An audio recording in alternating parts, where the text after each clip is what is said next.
Hello everyone, welcome back to my channel. इस video में हम करेंगे क्लास 11th की पॉलिटिकल साइंस का चैप्टर नंबर 4 सोशल जस्टिस।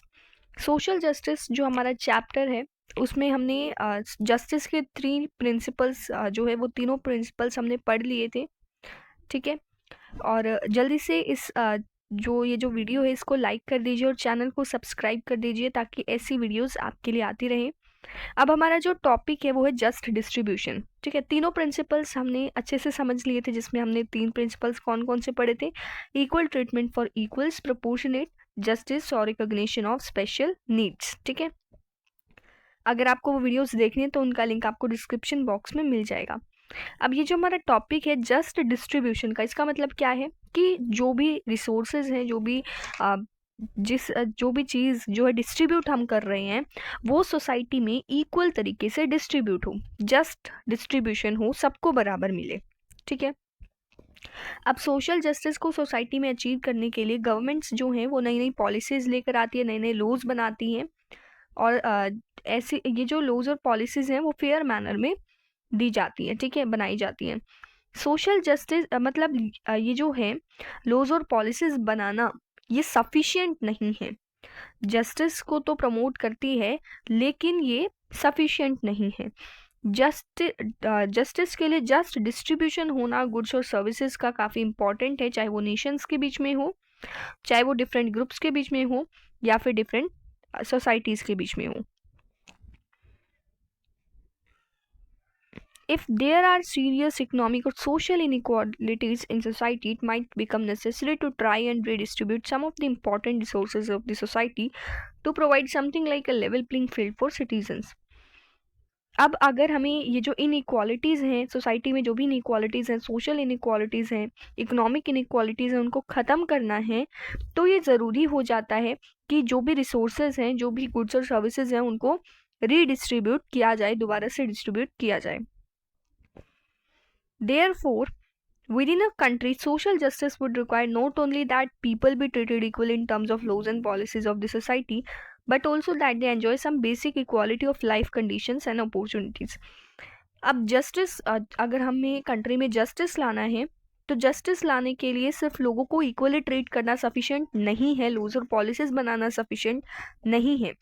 साथ ही साथ हमें क्या करना पड़ेगा, अपॉर्चुनिटीज़ भी लोगों को प्रोवाइड करानी पड़ेगी। अब ये बहुत ज़रूरी नेसेसरी देखा जाता है हर एक पर्सन के लिए कि वो अपने ऑब्जेक्टिव के अकॉर्डिंग अपने आप को एक्सप्रेस कर सके, अपनी उनको जो है अपॉर्चुनिटीज़ मिल सके और उन अपॉर्चुनिटीज़ को पाकर वो सक्सेस हो सके। हमारी कंट्री में जो कॉन्स्टिट्यूशन है उसने अनटचेबिलिटी की प्रैक्टिस को एबोलिश कर दिया है आर्टिकल 17 के अंदर, ताकि सोशल इक्वालिटी को प्रमोट किया जा सके और जो लोग लोअर कास्ट से बिलोंग करते हैं, ठीक है, उनको टेम्पल्स, जॉब्स और बेसिक नेसेसिटीज़ जैसे कि वाटर पाने में कोई भी डिस्क्रिमिनेशन ना हो। पहले क्या होता था, जो लोअर कास्ट होती थी उनके साथ डिस्क्रिमिनेशन किया जाता था, जो डिप्राइव्ड कास्ट होती थी। ठीक है, टेम्पल्स में नहीं जाना दिया जाता था, जॉब्स में उनको अपॉर्चुनिटीज़ में नहीं मिलती थी क्योंकि उनको एजुकेशन अच्छी प्रोवाइड नहीं होती थी और साथ ही साथ बेसिक नेसेसिटीज़ भी नहीं मिलती थी। ठीक है, तो इन चीज़ों में ये जो लोअर कास्ट है उनके साथ डिस्क्रिमिनेशन ना हो।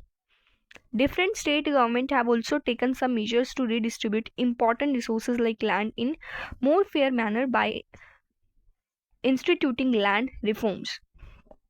अब जो गवर्नमेंट है वो काफ़ी सारे मेजर्स, काफ़ी सारी पॉलिसीज़ बनाती रहती है ताकि जो इम्पोर्टेंट रिसोर्सेज हैं उनको इक्वली सबको जस्ट डिस्ट्रीब्यूशन किया जा सके, रीडिस्ट्रीब्यूट उसको किया जा सके, जैसे कि लैंड और भी अच्छे तरीके से और भी फेयर मैनर में।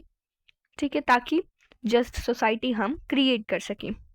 डिफरेंसेस ऑफ ओपिनियन, देखो अब जो ओपिनियन है उनमें सबके ओपिनियन अलग अलग होते हैं। जैसे कि एक तरफ तो जो प्रमोट कर रहे हैं, यानी कि जैसे कि रिजर्वेशन है, तो एक तरफ तो वो लोग हैं जो रिजर्वेशन को फेवर करते हैं और दूसरी तरफ वो लोग हैं जो रिजर्वेशन को अपोज करते हैं।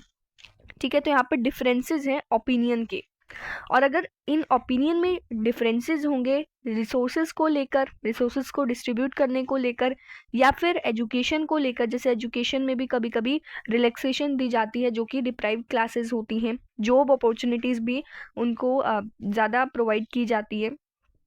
तो इस तरीके से जो लोग जिन जिन लोगों को ये सारी अपॉर्चुनिटीज़ थोड़ी कम मिलती हैं, उन लोगों से जो डिप्राइव्ड होते हैं, उन लोगों से थोड़ी सी कम मिलती है, तो वो इनके अगेंस्ट हो जाते हैं। ठीक है, और अगेंस्ट होंगे तो क्या होगा, सोसाइटी में वायलेंस क्रिएट होगा। ठीक है, डिस्प्यूट्स होंगे, और लोग बिलीव करते हैं कि जो फ्यूचर है ना, वो जो भी फ्यूचर है लोगों का, वो क्या होगा, सही नहीं होगा। मतलब people believe the future of themselves and their families में बी एट स्टेक। तो इस तरीके से लोग जो है वो डिस्प्यूट्स करने में ही रह जाएंगे। ठीक है, and we have only to remind ourselves about the anger and even violence which has sometimes been raised by proposals to reserve seats in educational institutions or in government employment in our country। और जब भी बात आती है reserve करने की, seats को reserve करने की एजुकेशनल इंस्टीट्यूशंस में या फिर गवर्नमेंट एम्प्लॉयमेंट में, ठीक है, तो तब क्या होता है, दो अलग अलग व्यूज आते हैं। एक वो जो सपोर्ट करते हैं रिजर्वेशन को, और एक वो जो सपोर्ट नहीं करते, जो इनको अपोज करते हैं।